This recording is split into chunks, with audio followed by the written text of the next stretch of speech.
good afternoon, everyone. I'm Joanne Koontz, and I'm here with my partner, Jackie Durham. It is Tuesday, November 10th. Today, we're coming to you to talk about how to buy a business, and we're going to be looking at the business purchase contracts that are customarily used when acquiring a business, and we are looking at the two different manners to do so. One, asset purchase, two, stock purchase. Those are two totally different types of ways to acquire a business. And the contract provisions that affect those two are different and have some similarities. And Jackie is, as always, got her big magnifying glass out on those provisions and the differences and the nuances and where those pitfalls and traps are. So we do see a lot of similarities between the agreements, and oftentimes, I know when people initially call or reach out and I speak to them, I'll ask, are you doing a stock purchase? Are you doing an asset purchase? And frequently they are uncertain of what type of transaction they are engaged in. So Jackie, can you start by telling us a little bit about how to know what type of transaction you're in? Right, so if you are essentially just buying the physical, tangible, and even intangible assets of a business, you are completing an asset purchase. And if you are actually buying the ownership of an entity, whether it be the membership interest of an LLC or the stock of a corporation, you are completing what we're going to be referring to today as a stock purchase. And like Joanne was saying, it gets you to sort of the same endpoint in different ways, but there's obviously some pitfalls to certain structures, which we have discussed in other webinars and we'll dive into in more detail in future webinars. But like Joanne said, the purpose of today's discussion, I think, is to kind of take a look at some of these provisions because, you know, we've warned clients many times that it's really important to use an attorney to prepare your agreement or to review your agreement, but our advice often falls on deaf ears. So at the very least, I want to let you know what to look out for in case you do have an agreement come across your lap where you're buying or selling a business and you want to sort of know what to look out for. And what I will also say is we're kind of covering this on a high level here. So our advice here is not exhaustive and all circumstances are unique with every transaction. So if you do come across a contract, I do highly recommend that you get an attorney to review it very closely because what we say today may not necessarily apply to your situation, so it should not be taken as gospel, but just general guidance. When you say people might get their contracts from other places, where do you typically see those coming in from? If they're if you're not drafting it for the client, where do you see them coming from? Well, sometimes you might be a party to a contract that's been prepared by the other party's attorney, and maybe you don't want to hire your own attorney because you're trying to save on some expense, which I can totally appreciate. But that oftentimes, you know, the attorney that's drafting it may be a good attorney, but they're a very good attorney for the other team. Sure. And they're going to be crafting the agreement as such. So if you think that you're safe just because there's a reputable or well-respected attorney drafting the agreement, unless they're representing you, and there's an engagement letter to that effect, you probably should hire your own attorney just to make sure that your interests are being protected as well. And as we dive into some of these provisions, you'll kind of hear about how differently they can be crafted and how that can really affect one party or the other in a good or bad way. Right. Today, we're mainly going to be going over some contingencies that are commonly found in asset purchase agreements and stock purchase agreements. We're really only going to be able to cover that in today's segment because we have about 30 minutes and we're trying not to bore everyone to death. So we're going to break this up into a couple webinars. But we will be covering the two agreements pretty much in their entirety. And of course, welcome anyone's questions. If anyone wants to hear about a particular provision that we don't cover in one of these webinars, please let us know because we've seen a lot and we're happy to dive into anything you want to hear about. So perfect. All right. So, and as always, these are recorded, so anybody can get back to them. And if you are a glutton for punishment and you want to back them, you certainly can. Or if you don't have your melatonin and it's late and you're ready to go to bed. So I guess to start with, the first provision, I know that this is a very universal provision. Everyone knows it. Everyone kind of like, just glances through this part, or at least through any additional part that doesn't have to do with the actual number associated with it. Mm-hmm. And that's the deposit provision. And I want to bring up this provision because although the deposit amount is obviously something that the parties pay close attention to, the other provisions surrounding the deposit is very, very important. And I bring this up because if the delivery of the deposit and ultimately the disposition of the deposit in a number of different circumstances is not outlined in the contract, it can leave a lot of room for argument when it comes time for one party to receive the deposit. Mm-hmm. So everyone pretty much assumes that the buyer is entitled to their deposit under certain circumstances if they rightfully terminate the contract, or if the seller refuses to close. Under those circumstances, everyone pretty much assumes the buyer gets their deposit back. And likewise, if the buyer does not perform their obligations, it's pretty much understood that the seller gets to keep the deposit. So when parties, I feel like, are going through these contracts, they see the deposit provision and they just take that for granted. And perhaps that's how the parties will treat the deposit at the end of the agreement. But there are certain circumstances that I've witnessed, and Joanne, I'm sure you can attest to some as well, where one of the party breaches, let's say the buyer, but they're not in agreement about the fact that the deposit should go to the seller. And unfortunately, it's not clearly outlined in the contract. So it's not a slam dunk. And as Joanne can attest to as well, even if you have the most beautifully crafted contract, if one party is not willing to direct the escrow agent to release that deposit to the other party, they're going to have to duke it out, sometimes in court. And what you really want to make sure is that if you do get to the point that you have to duke it out in court over this deposit, you want to make sure that the contract is crystal clear that you're entitled to that deposit. And I know that sounds really simple, but I have seen some situations where parties have been very surprised at the pushback and the struggle they've had in getting a deposit that was actually rightfully theirs. Mm-hmm. And I know you've seen that, Joanne. Absolutely. And one thing that people are sometimes a little bit dismissive when they're going under contract, and they're like, well, I don't really care. I'm going to pay cash anyway, so I don't really care how much is in deposit. Right, until there's a dispute, and then we're arguing about it. And depending on which side of the coin we're arguing for, if there is going to be a fight, there needs to be enough money to make it worth fighting over. And if I have the buyer, I'm like, I don't really want more money tied up than is necessary. Well, if we're going to pay cash, we can send the balance once we've cleared the contingencies and we close. Exactly. Yep, exactly. But I think people treat that a little bit cavalier, like, I don't really care. I'm buying this and I'm paying cash, so I don't really care how much is in deposit. I'm going to have to come up with the money anyways. Seems to be a common theme. Right. And I feel like it's because going into these transactions, the parties typically have the best end result in mind. Mm-hmm. Nobody plans to get into disputes. Nobody plans for dead bodies to creep out in due diligence. Nobody plans on any of these things happening. But that's why these contracts are riddled with all these paragraphs and legalese that everyone hates. It represents millions and millions of dollars of litigation and fighting. That's why it's in there. It's all important. We're not just shoving it in there for fun. So that's definitely something you want to take a close look at in any contract that you receive, and that you definitely want to make sure your attorney is taking a close look at. Next, I want to jump into some of the more common contingencies, which are really just events or circumstances that are necessary to occur in order for a party to have the obligation to complete the closing of the contract. So this can fall on the seller side or the buyer side. And I want to also clarify that with these contingencies, the satisfaction of these or the failure of these contingencies doesn't always necessarily deem the contract null and void.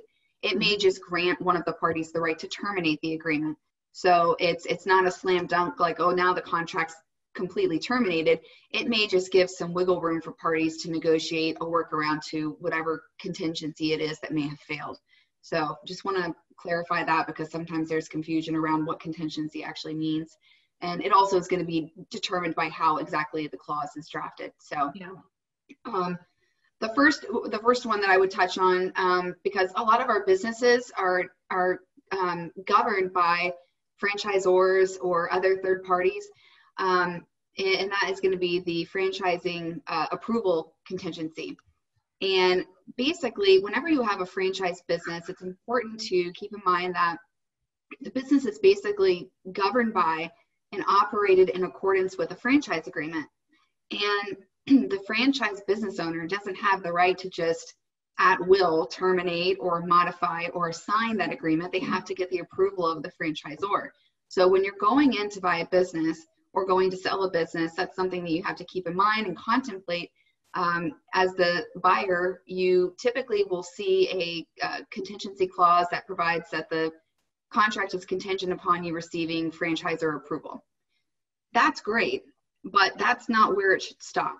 And a lot of times I see these one-liner contingency clauses, and that can be assuring to a certain point, but it can also create a false sense of security.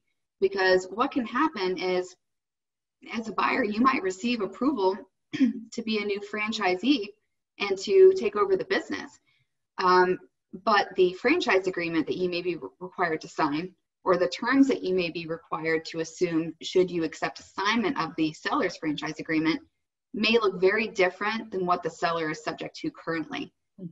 And if you don't have another contingency to wiggle out of the contract under, like due diligence, like let's say you're outside of your due diligence period and you have already received your franchisor approval, and then at that point you receive from the franchisor the new franchise agreement that they expect you to sign at closing, and it looks drastically different from what the seller is operating under. Now you don't have an ability to pull out of the contract because technically the franchisor approval contingency has been satisfied. It's just not satisfied under terms that meet with your approval. So it's really important when you're crafting that contingency language to make sure that it's baked into that as well, that you also have the ability to approve in your sole discretion the franchise terms. And likewise, go ahead, Joanne. And exactly, like what those terms mean is not only what you're going to be operating under, but what restrictions are you going to have and at what cost? Because there's oftentimes a franchise transfer fee that you oftentimes are paying. Sometimes the seller's paying. Sometimes that's negotiated in the contract. But you don't, if you just say, oh yeah, they said yes, then you don't have anything else to lay to lean on, you can have an unexpected problem. Absolutely. And it falls on the other side of the aisle as well. So sellers, again, this franchisor they can name their terms because we are terminating or modifying an existing franchise agreement. So the franchisor can also impose upon the seller some extraordinary terms in order to condition their approval of the new buyer and the transfer of the franchise agreement or the termination of the franchise agreement. And I've seen that happen as well, where the franchise agreement said, okay, if you want to transfer this agreement or change ownership, we need X amount of dollars to process the request. But then they come back after processing the request and they want an additional $5,000 or $10,000 in consideration for them authorizing this. And that's something that many sellers are not ready for or expecting. So likewise, just like the buyer needs to bake in to their contingency, a seller needs to also make sure that they have a contingency providing for the approved assignment or termination, and also that those terms that they reach with a franchisor meet with their approval and their sole discretion. So that's also something that's really important. I always see it on the buyer side, but I don't often see it on the seller side, and it's almost just as important because you also need to make sure as a seller that your rights are being properly terminated and that you're not going to have any kind of lingering franchise agreement, and that you also won't likewise have an obligation to complete the purchase without your franchise agreement being terminated under terms that you're comfortable with. I also wanted to cover, Joanne, did you have anything else to add on the franchisor approval? Good there. The other major item that I wanted to cover is the lease contingencies. So most of these agreements, most business purchases and sales are going to involve some kind of commercial lease. Some involve the purchase of the business and the property, but oftentimes we're just purchasing the business and the buyer is assuming the lease or reaching a new lease agreement with the landlord. But again, I feel like a lot of these contingencies fall short because a lease contingency often just reads this agreement is contingent upon the buyer being receiving an assignment of the lease. Mm-hmm. Well, that's not enough necessarily. So if you are the buyer, you want to make sure that you're only bound to assume the lease if you are in agreement with the terms of the lease, or if you're in agreement with the terms of the existing lease that you're going to be assuming or that's going to be assigned to you. So you want to make sure that, you know, at number one, that either you receive a copy of the lease before you sign the contract so you know what you're stepping into, or that you reserve enough time within due diligence to take a look at that lease and ensure that it's something that you're comfortable assuming. But to be safe, what I typically do is, since we don't always know exactly what the landlord's going to require until after we step out of due diligence, sometimes the landlord hasn't determined whether or not they're going to assign the lease or require the buyer to sign a new lease. So what I like to make sure we have in there is just something protecting the buyer to provide that they will the closing is going to be contingent upon them receiving lease terms that are agreeable to them in their sole discretion. So that way you won't find yourself in a position where now all of a sudden you're outside of due diligence and the landlord is changing what they're requiring you to sign, or they're adding terms after the fact. So you want to make sure that's in place in the beginning. And I've seen some buyers run into some pretty sticky situations under those circumstances. And the other thing I would say is similar to a franchisor. If you're the seller and the lease is being terminated, you need to also make sure that the lease termination be a contingency to your obligation to close. Mm-hmm. Because if you don't have a proper lease termination, that could leave you on the hook after the fact. And you also want to make sure that the lease termination be a contingency upon terms that meet with your approval as well. Because just like the franchisor, the landlord can sort of name their price in allowing you to terminate the lease early. Yeah. And you want to make sure that whatever they demand of you, you're comfortable with and is something that is practical. So it's really, this is a really important item to me because the business location can be crucial to the operation of the business. And as a buyer going into that, you don't always know how much time you have left on the lease. There might be just a year left on the lease, in which case that changes everything completely. So it's really important to craft that very carefully based upon the information you have at hand at the time you go into the contract. And the timing of that is important. We've had a few circumstances, I know that you've been involved in, where sellers didn't want to tell the landlord just yet that the business was for sale. So it kind of gets to the end of getting awfully close to closing before sometimes, the seller wants to make sure that the buyer is going to move forward. And so they don't want to upend the apple cart with the landlord and tell them that they're contemplating the sale. So you may not learn some of this information inside the due diligence period, which I think is where people falsely think that this will be handled. If they are tuned in that the lease situation needs to be addressed, oftentimes obtaining the initial lease agreement is part of the due diligence request, but the negotiation of what that assumption or termination is going to look like is oftentimes outside of the due diligence timeframe. Absolutely, and that's exactly why that broad language is so important, because you as a buyer may go into the due diligence, receive the lease, and you and your attorney are negotiating the terms of the new lease all the way up until closing, because those commercial lease negotiations can take some time. So it's just really important to make sure you reserve as much latitude to yourself as a buyer or a seller when it comes to the new lease agreement or the termination of the agreement or the assignment of the agreement, just to make sure that you leave your options open as much as possible. Because if you get to a point where they're demanding terms that you can't meet and you're outside of your due diligence and all that is called for by the contract is that the landlord approve the assignment of the lease, assuming the landlord has furnished their approval of the assignment, it won't matter if you disagree with the terms that are the terms and conditions that are attached to that approval. You won't have the ability at that point to terminate based on that failure of that contingency, because it will technically have been met. So that's where people can kind of find themselves in a little bit of a sticky situation. And, that leads us into the next very, very common contingency, which is the due diligence. And this is typically a time period where the buyer can dig into all the financials and contracts and permits and approvals and everything that is germane to the business and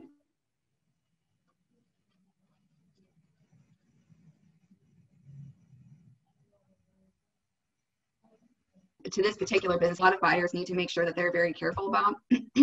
Number one, you want to make sure that in that provision that you are requiring that the due diligence period, whether it's 10, 15, or 30 days, then to not begin to toll until you receive all of the requested documentation or information.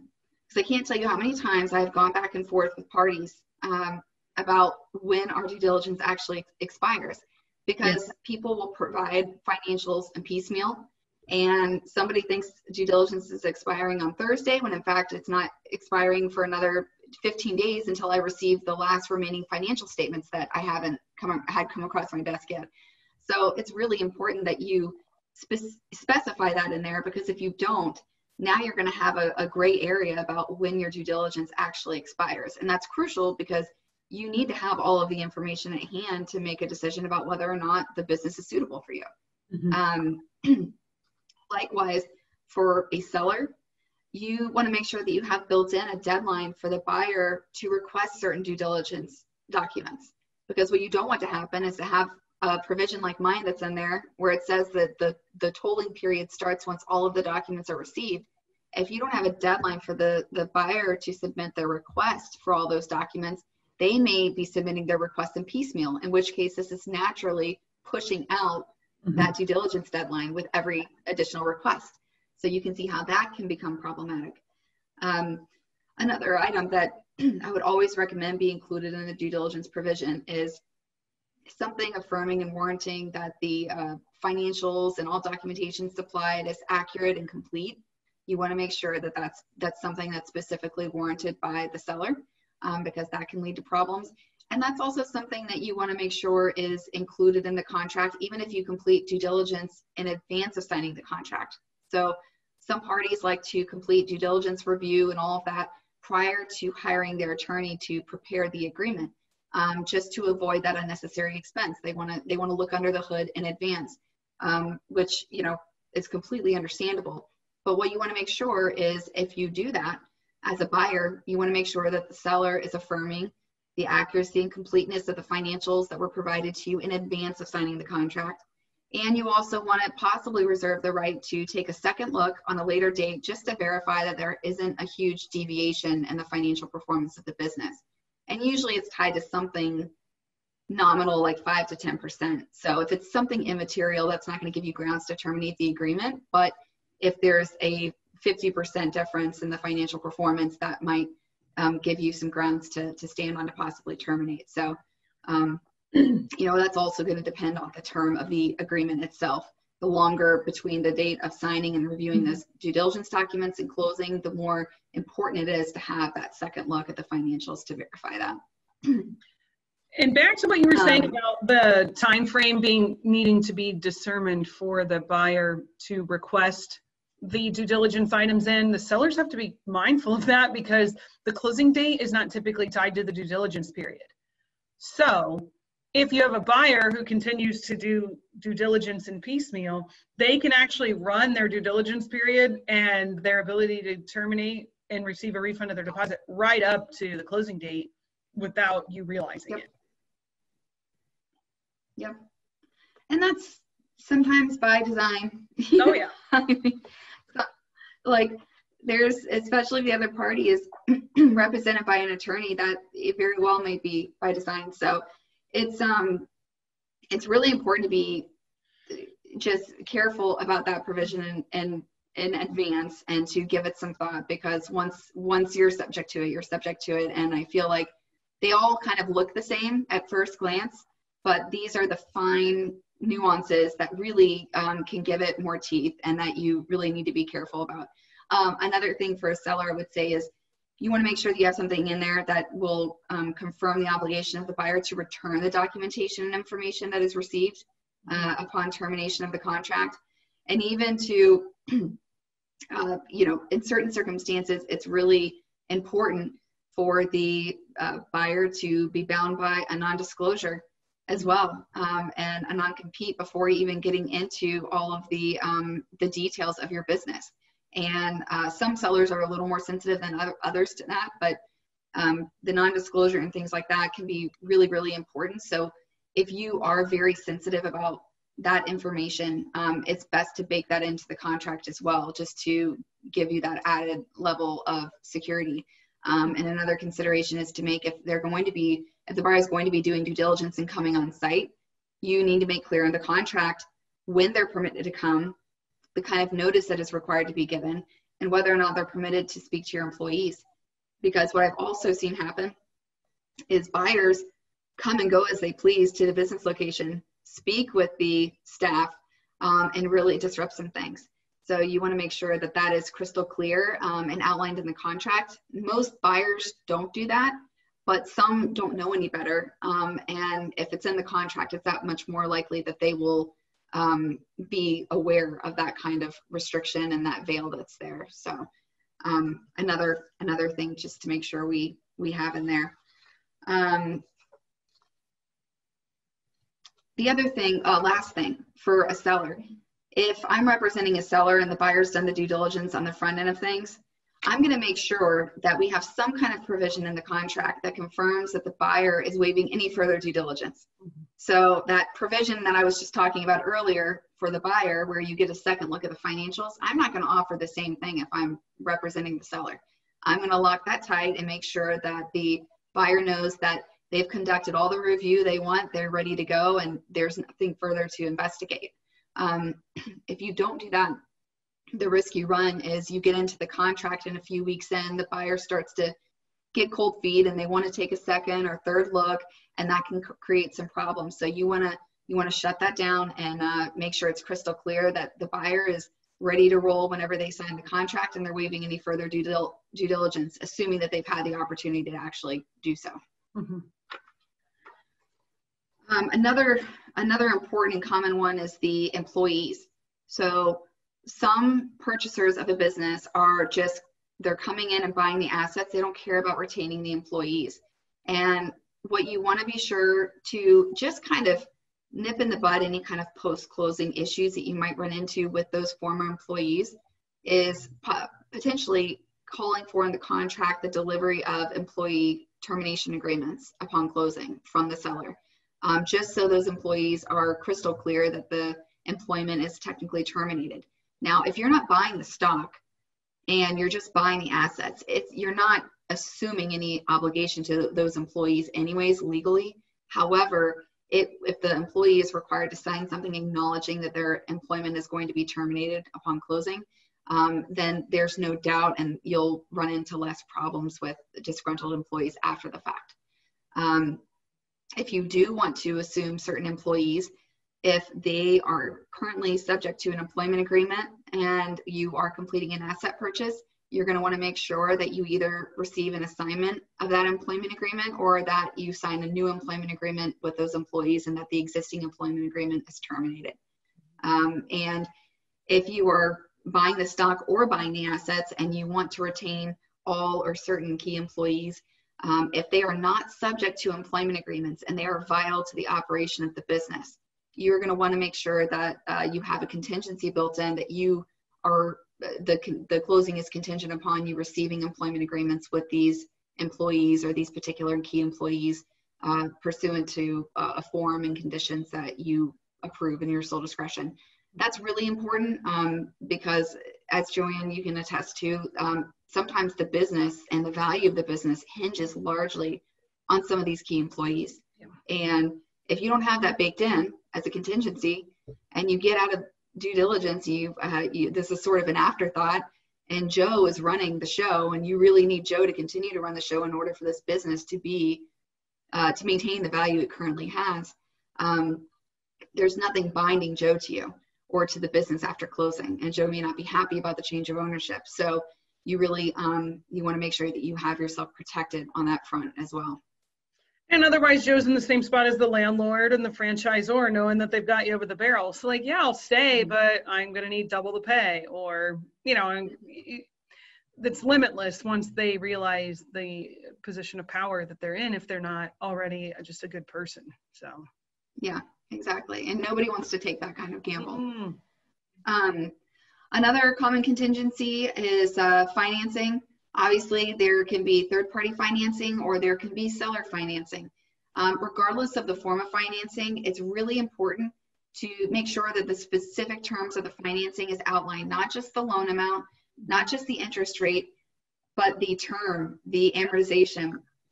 All of that needs to be outlined in the contract, because again, what can happen is you may get the right amount of the loan, the interest rate, but it may be a variable interest rate, and the term may not be what you're comfortable with, and the amortization may not be what you're comfortable with.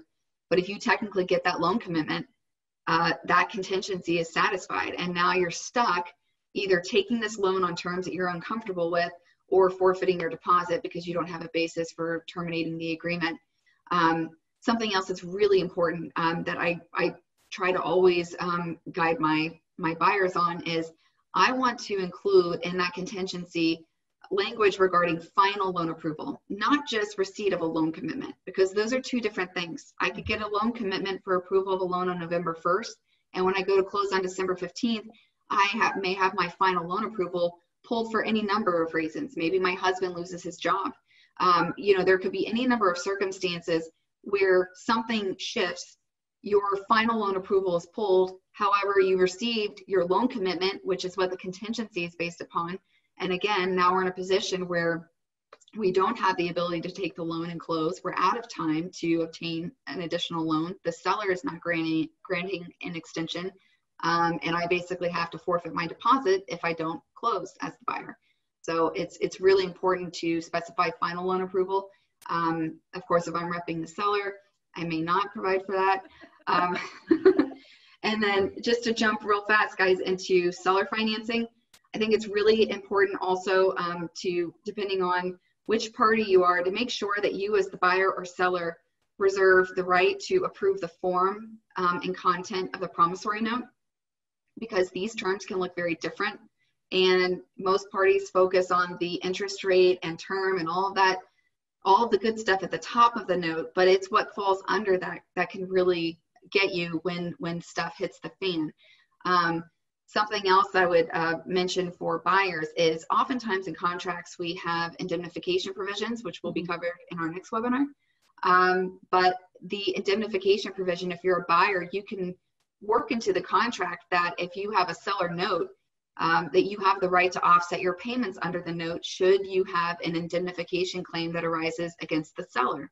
That would give you a way to sort of recoup your loss that you should be indemnified for by offsetting your payments under the promissory note. However, you really want to make sure that that right of offset is transferred into the promissory note itself. Because I have also seen problems where we had it in the contract, but it didn't make its way to the promissory note. And now we have conflicting agreements. And so to enforce your right to offset is going to be harder under those circumstances because it's not actually baked into the note itself. And then likewise, on the flip side of things, if I'm representing a seller, the last thing I want is for a buyer to be able to offset the indemnification against the promissory note payments. And the reason why is it really puts a lot of power in the buyer to unilaterally determine when they believe the indemnification clause should be triggered and when it should not be triggered. And if you're a seller, the only way to really push back on that is to fight about it, which is not cheap, fast, or easy. And it's not ideal for a seller. So it's great for a buyer, and I'll push if I'm repping the buyer. If I rep the seller, I will not let that go in. Do you agree? This is what goes into when people are like, email you and say, oh, can you take just a cursory review of this agreement? I'm sure it's fine. And it's like, this is why it takes a couple days. This is why this is not fast, because there is so much more that meets the eye if you're just reading the plain English on the paper.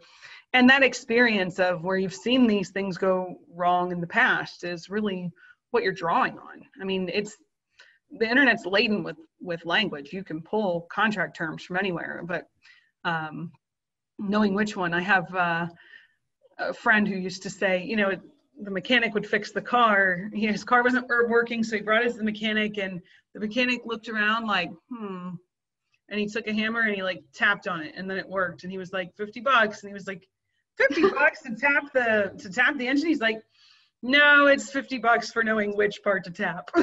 Exactly. But you know, especially when people have the boilerplate contracts that are provided by brokerages or agents, and they go, well, this is just what, you know, you just fill in the blanks, like the terms and the interest rate and the loan amount, and they don't think any more about it. And in many cases, no judgment here, but in many cases, people haven't even read those agreements. They're just looking at the numbers that they filled in. So right. There's potholes everywhere for sure. Yes, there really is.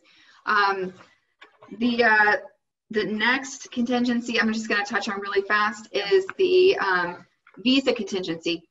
I'm bringing this up because we may not have a bunch of foreigners listening right now who are going to be applying for visas and coming to Florida, but we may have some. But in our office, we handle quite a few transactions that involve visa contingencies. And I just want to make mention of the fact that this is kind of an important one for both parties for a couple of different reasons. One, when you're crafting the agreement and it's including this contingency, it's really important for both parties to understand that before the buyer can submit their visa application, all other contingencies have to be waived. So if there are third parties that have to issue approvals, like landlords and franchisors and really anybody else, all of that has to be buttoned up and approved before the buyer can actually submit their application for visa approval. Mm-hmm. So if you're looking for a quick turnaround on a contract as a seller, this is not likely going to be the best contract for you.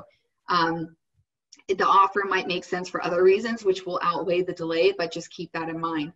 Another thing to bear in mind, and I know this because I've been on both sides of these transactions, is the requirement that all contingencies be waived is one that definitely has to be met. The embassy has to see the contract. There's no hiding that. And there's going to be basically an addendum to the contract where the parties are agreeing that all contingencies except for the visa approval have been in fact waived. However, sellers beware that buyers with crafty attorneys are going to insert certain covenants and representations and the other part of the contract, which will require the satisfaction and performance of other items in sort of an indirect way. So those standard representations and warranties actually will take on kind of a different form based on which side of the approval you fall on. Again, I just think that any transaction involving a visa, most people think it's more complicated for the buyer, but I think it can be just as complicated for the seller. I've seen it go both ways. So I think it's interesting that you're opening your little bag of tricks. That's a classic from the Jackie Durham collection. Yes, well, I'm not gonna disclose the tricks, but they're in there. And then last but not least, this isn't a contingency, but it's the last item we wanted to cover before the end of the webinar and before our next segment we'll have in the future. And that is a provision that I feel like everyone glosses over. In all fairness, I feel like I used to kind of not give it as much weight as it deserves. But with time and experience, I've grown to be much more tuned into this clause, and that's the familiarization clause. So in most of these contracts involving the purchase of a business, whether it be stock purchase or asset purchase, there's typically a clause that requires the seller or the seller's principal to assist the buyer in the first week or month after closing to sort of smoothly transition into the business.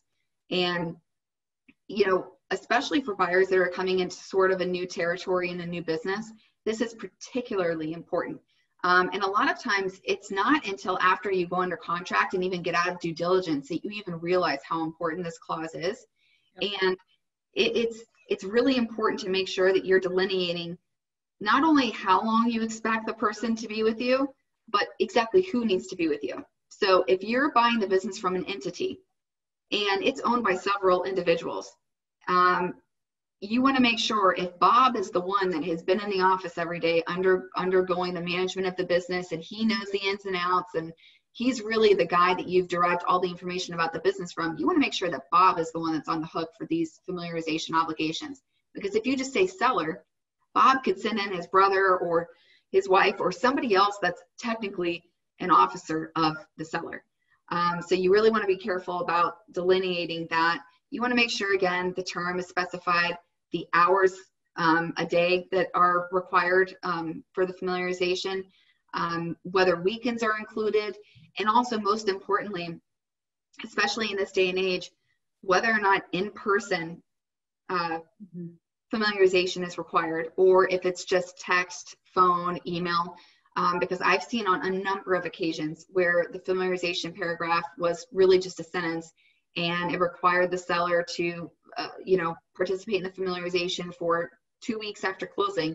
Well, the seller flies off to Colorado and is only available here and there by text and email because the contract didn't specify that he had to be there in person. And once the seller gets their net sale proceeds, especially in full, their level of interest in performing the post-closing obligations under the contract plummets. Mm-hmm. And I'm not saying that they're all horrible people, but your level of interest declines. So that's another reason why I really, really push buyers, if possible, depending on how much room we have for negotiation, to request an escrow holdback to secure the performance of this familiarization obligation, because that's going to motivate that seller that much more to fulfill their obligations, because there's some money held back that's tying their feet to the fire. So, but again, it's really key to make sure that the specifics are outlined there to make sure you protect yourself, because if you don't have the assistance you need to transition the business, that can be detrimental to the business, and it may take some time to recover from that. So unfortunately, I've seen that happen a few times. Absolutely. And the flip side of that too is not just what the responsibilities are in terms of availability, but also sometimes it's less about what to do and it's introductions. I really need you to introduce me to the purchasing director at this customer or this vendor or supplier or whatever it is. And the other thing to consider is there might be people you want to be able to move out sooner. So sometimes sellers will try to use familiarization as a way to continue. They may be paid for that time that they're contributing in a consulting capacity. And if you figure out that you have a better way to build the mousetrap than they did, you may say, you know what, please don't help anymore. Or you might get inside and learn that morale suffered because this was not a good leader of the company. And so you just really want to get them out, or there was bad will with the customers or something like that. And you want that person to go quicker. We need to be able to get them released quicker if we don't need them. So that's another angle of that to keep in mind. It's sometimes you're not clinging on to them, but shoving them out the door. Yeah, you're trying to get them out the door. Exactly. And if they're still waiting for their $1,000 a week, you might want to build some flexibility in there that if it turns out that we don't need you, I won't still be paying that $1,000 a week. Get out, Bob. No. You can drink your beer, you just can't drink it here. Right. Well, I feel like that's all the horror stories I have for today. A lot. But you know what? It's, as always, you do a great job of breaking it down. And it also points to not just these agreements. You may be listening and you may not be engaged in a business purchase agreement, but it really translates to any other kind of agreement that we're working on. We see this routinely with operating agreements and shareholder agreements when people are going into business together, maybe in an existing company, in real estate transactions, you name it. The particular provisions are different, but the fundamental theme that every single paragraph is there for a reason and can help and hurt you without careful consideration really rings true. And this is a great example of seeing some of those nuances. And we see them because this is what we do all day. Most people that are buying or selling a business might only do it once in their life. So you don't have any other experience to draw on. Or maybe you've done it once or twice, but certainly not once or twice a week or a month like we do. So if you have questions, you're welcome to email us. As always, we're happy to take your input on other topics that you'd like to hear about. Also, as always, our recordings will be available if you go to the KoontzAssociates.com or KoontzParkin.com websites. All of our webinars are posted there as well. So we appreciate your time and attention, and we hope that you found this one helpful. We will be back next Tuesday. We'll be back at our regular 10 a.m. time frame, and we'll be talking with our guest speaker, John Seifer, about what you need to plan for next year for your business. So get ready. The end of the year is coming. 2020 is almost over. So thank you, Jackie, for your help, and we'll see you guys next Tuesday. Have a great week. Bye.